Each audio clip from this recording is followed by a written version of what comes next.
Olá, que bom ter você novamente aqui no nosso canal para mais uma meditação matinal, para mais um devocional da Palavra do Senhor. Eu quero ler um texto que se encontra no livro de 2 Reis, capítulo 5 em diante. Ali nos conta a história de um rei chamado Ben-Hadad. Era um rei que possuía um exército de grandes guerreiros, muito famoso. E esse rei, ele servia ao deus Rimon e adorava esse deus Rimon. E lá em Israel existia um rei chamado Jorão, que adorava ao deus Yahvé. E havia em Samaria um profeta chamado Eliseu, um homem temente a Deus, que andava na presença do Senhor e que dava um bom testemunho da sua fé, dava um bom testemunho de quem era Deus e a importância de Deus para o povo de Israel. E diz a Escritura que em dado momento, em meio à batalha, em meio às guerras, uma menina foi levada cativa, foi levada prisioneira. Uma menina que não sabemos o seu nome, mas dizem os historiadores da Bíblia que tinha entre 12 e 14 anos de idade, uma criança, uma menina, e ela foi levada como escrava e foi servir na casa de um homem muito importante, um general de guerra chamado Naamã, homem que era leproso. E essa história é bem conhecida de todos vocês. Mas o que me chama a atenção era que essa menina tinha tudo para abandonar a sua fé e abandonar o seu Deus. Ela tinha tudo para ser uma pessoa revoltada, ser uma adolescente revoltada, ser uma adolescente que não acreditava em nada, mas mesmo assim ela guardou no seu coração a fé e os ensinamentos que a sua família lhe deram quando criança. Essa menina dava na casa de Naamã, ela dava um bom testemunho.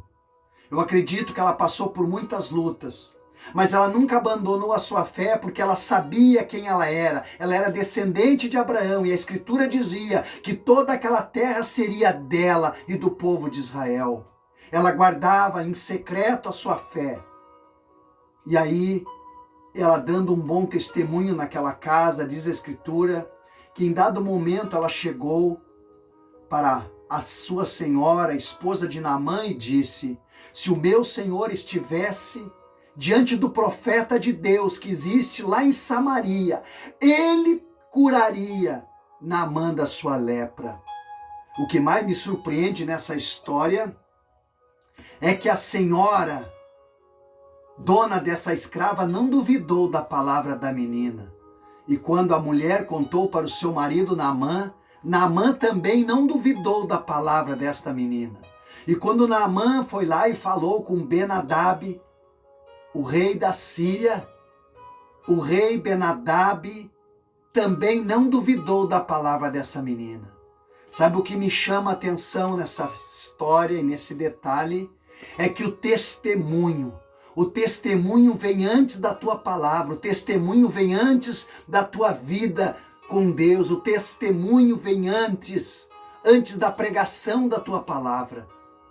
Sabe, meus irmãos, não adianta eu andar com uma Bíblia embaixo do braço, não adianta eu estar na rua e falando do amor de Deus se eu não vivo o amor de Deus. Não adianta eu estar na rua falando de paz e de alegria se eu não vivo paz e eu não promovo a paz.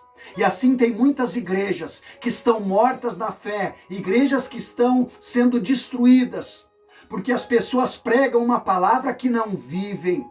Esta menina, ela tinha um testemunho, e o testemunho dela na casa de Naamã era tão forte que ninguém duvidava da sua fé, ninguém duvidava das suas palavras. Será que as pessoas acreditam nas minhas palavras?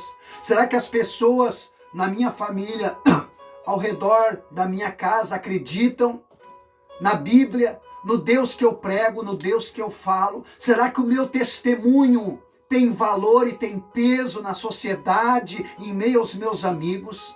Qual é o testemunho que nós temos dado? Essa menina deu um testemunho tremendo. O teu testemunho foi tão forte que nem mesmo o rei Ben-Hadad, o rei da Síria, foi investigar as palavras da menina. Ele manda cartas através de Naamã, para que Naamã enviesse ao rei Jorão, o rei de Israel. E sabe qual é o detalhe?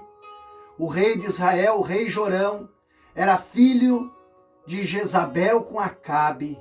Era um homem que era um rei que tinha se afastado da presença do Senhor. Estava afundado na idolatria.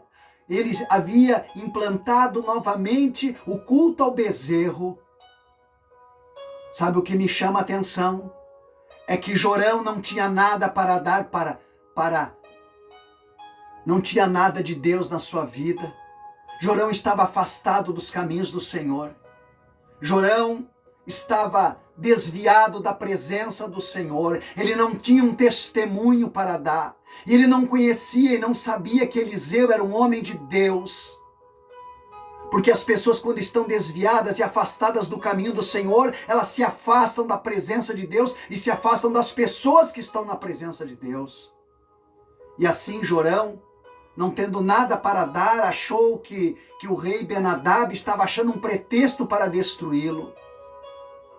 Sabe, meus queridos, o meu testemunho tem que chegar antes da palavra que sai da minha boca. As pessoas têm que ter credibilidade na minha vida, para que quando eu falar do amor do Senhor, as pessoas possam crer. Jorão não tinha nada de Deus para dar e entrou em desespero, até que Eliseu apareceu e deu ali uma resposta, deu uma condição. Eliseu tinha um bom testemunho e a menina conhecia Eliseu.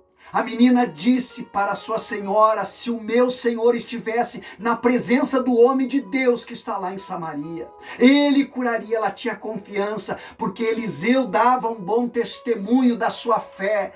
Eliseu mostrava quem era Deus e havia mostrado isso para aquela menina. Ah, meus queridos, que o nosso testemunho anteceda a nossa pregação, que o nosso testemunho anteceda o nosso louvor, que o nosso testemunho anteceda a nossa oração.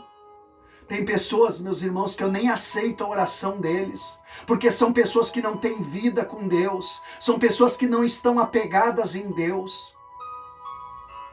E muitas vezes nós nos perdemos pedindo oração para qualquer pessoa que aparece na nossa frente, pessoas que não têm um bom testemunho, que nós mal conhecemos. Essa menina conhecia Eliseu e ela ousou dizer que se o seu senhor estivesse na presença do homem de Deus, ele seria curado, porque ela sabia quem era Eliseu, ela conhecia o testemunho de Eliseu, ela ouviu falar da vida de Eliseu. E a sua senhora não duvidou daquela menina escrava, porque a menina dava um bom testemunho ali onde ela estava.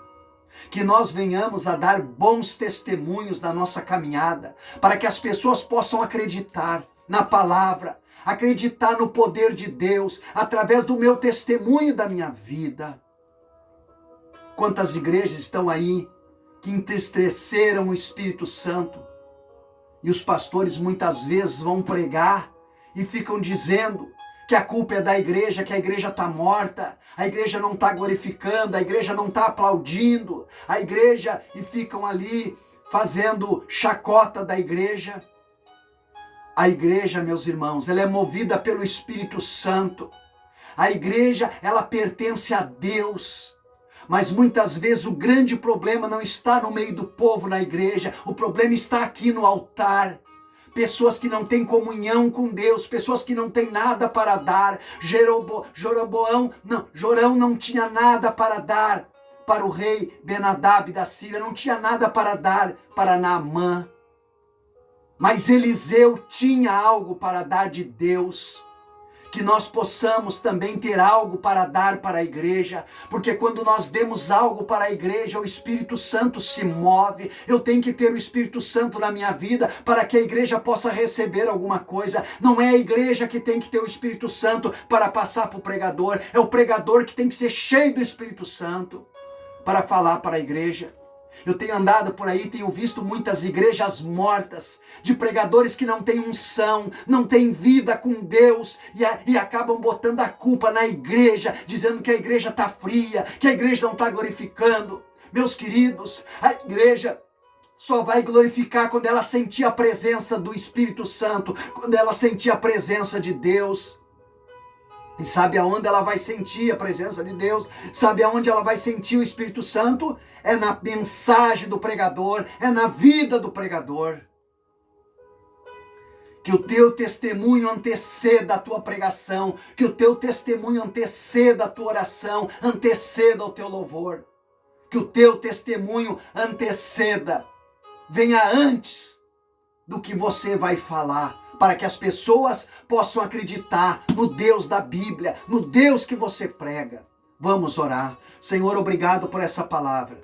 Senhor, abençoa as pessoas, que elas possam dar um bom testemunho, não escandalizar a tua igreja, não escandalizar a tua obra. Abençoa a tua igreja, abençoa o teu povo, abençoa os obreiros, abençoa os pastores, levanta os que estão caídos, Senhor, e coloca amor no coração deles. É o que eu te peço em nome de Jesus. Se você gostou dessa mensagem, dá um like aí, te inscreve no canal e passe para os teus amigos. Eu sei que você tem amigos no Instagram e no Facebook, e tem os teus amigos no grupo do WhatsApp.